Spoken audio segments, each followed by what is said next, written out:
తెలుగు రాష్ట్రాలలో వర్షాలు తగ్గుముఖం పట్టడంతో సహాయక చర్యలు వేగవంతమయ్యాయి. ప్రభుత్వాలు చేసే సాయానికి తోడు తెలుగు సినీ ఇండస్ట్రీ సైతం తమ వంతు బాధ్యతగా 2 రాష్ట్రాలకు కలిపి తమ విరాళాలు ప్రకటించారు. సాధారణంగా రాజకీయ నాయకులు విరాళాలు తీసుకుంటారే గాని విరాళాలు ప్రకటించరు.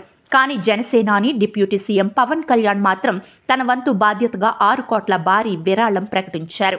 తెలంగాణ, ఆంధ్రప్రదేశ్ రాష్ట్రాలకు కలిపి 2 కోట్ల రూపాయలు, ఆంధ్రప్రదేశ్లోని 400 పంచాయతీలకు 1,00,000 చొప్పున మరో 4 కోట్లు విరాళం ప్రకటించారు. ఇదిలా ఉంటే అగ్ర హీరో చిరంజీవి ₹1,00,00,000, బాలకృష్ణ ₹1,00,00,000, నాగార్జున ₹1,00,00,000, మహేష్ బాబు ₹1,00,00,000, ఎన్టీఆర్ ₹1,00,00,000, ప్రభాస్ ₹2 కోట్ల, అల్లు అర్జున్ ₹1,00,00,000, రామ్ చరణ్ ₹1,00,00,000, సోను సూద్ ₹2 కోట్ల భారీ విరాళాలు ప్రకటించి వరదల బారి నుండి ప్రజలు త్వరగా కోలుకోవాలని ఆకాంక్షించారు.